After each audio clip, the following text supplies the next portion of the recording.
continuando com este Acorda Vascão, o Vasco, depois de amanhã, entra em campo, né? O Vasco voltará aos gramados. O Cruz Maltino enfrentará nessa próxima quinta-feira a equipe do Maricá, jogo válido pela primeira rodada da Taça Guanabara, é importante falar. 6 primeiros jogos do Campeonato Carioca serão partidas destinadas à Taça Guanabara e as outras partidas serão destinadas ao Campeonato Carioca, né? Os 8 primeiros colocados da Taça Guanabara conseguirão uma classificação para as quartas de final do Campeonato Carioca, jogos uma só vez, né? Jogos somente de ida, jogo único, semifinais, jogos de ida e volta, final, jogo único também. 10 datas aí que foram separadas para o Campeonato Carioca. O Vasco quinta, então, entra em campo. O técnico Fernando Diniz ontem não deu muita certeza quais jogadores entrarão em campo, mas a expectativa é que contra a equipe do Maricá o Vasco entre com um time misto, com o Diniz na beirada de campo, inclusive. No final de semana, o Vasco enfrenta a equipe do Nova Iguaçu, também com um time misto.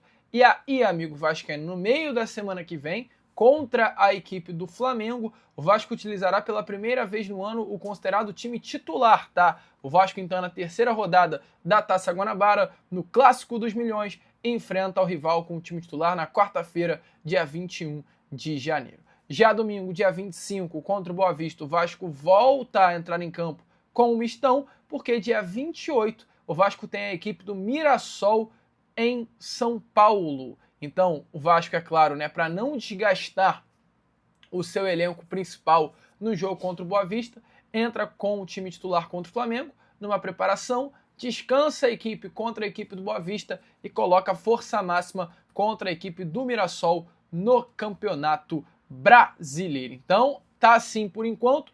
Depois, né, de enfrentar aí a equipe do Mirassol, o Vasco tem logo em seguida Madureira, que deve enfrentar o time misto, e aí tem a Chapecoense em casa, onde o Vasco voltará a entrar com o time titular já na segunda rodada do Campeonato Brasileiro, no dia 4 de fevereiro. Então, amigo, tá aí. Começou o Campeonato Brasileiro, o Vasco tem Bahia já no início de fevereiro também, Santos no dia 25 de fevereiro, Palmeiras no iniciozinho de março, Campeonato Brasileiro começando a todo vapor daqui a 15 dias, torcedor Cruz Maltino. Tá aí, amigo, Brasileirão começando praticamente. E o Vasco ainda não tem o seu elenco fechado para essa temporada de 2025, né? O elenco Cruz Maltino tá longe, inclusive, de ser fechado. O Vasco só trouxe 2 reforços. Informações aí do diretor executivo Admar Lopes que o Vasco tem uma prioridade bem clara no mercado nesse momento, que é trazer um jogador para o setor ofensivo. Esta é a grande prioridade da diretoria Cruz Maltina,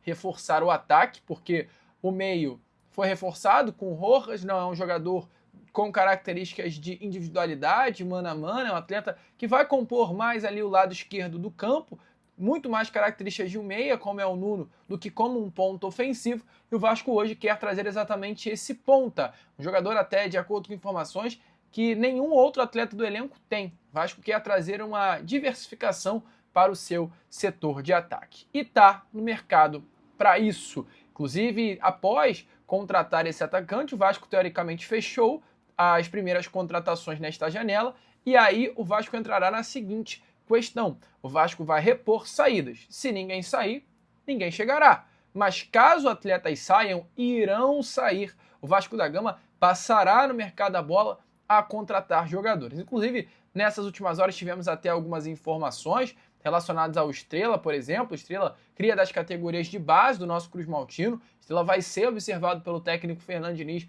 neste Campeonato Carioca, mas caso nas primeiras partidas o Estrela não demonstre o bom futebol, a informação é que o Vasco vai emprestar o Estrela já neste primeiro semestre para ganhar rodagem, algo semelhante ao que aconteceu com o JB e Barros, para voltar mais forte no ano de 2027. Além do Estrela, tem outros jogadores aí que também estão nessa situação. O próprio caso do Leandrinho. Ontem à noite, os amigos do canal Na Torcida Vascaínos trouxeram a informação que além do Al-Sharjah e além do Pafos do Chifre, o Al-Saad do Catar também colocou na mesma proposta pela compra dos direitos econômicos do lateral esquerdo. O clube do Catar estaria disposto a pagar 3 milhões de dólares pela compra dos direitos econômicos do lateral esquerdo Cruz Maltino. O Vasco recusou também essa proposta, igualmente fez junto ao Al-Sharjah e junto também ao Paphos, pois quer uma proposta maior. O Leandrinho quer sair, o Vasco se mostrou disposto a fazer negócio, porque esse é o desejo do atleta,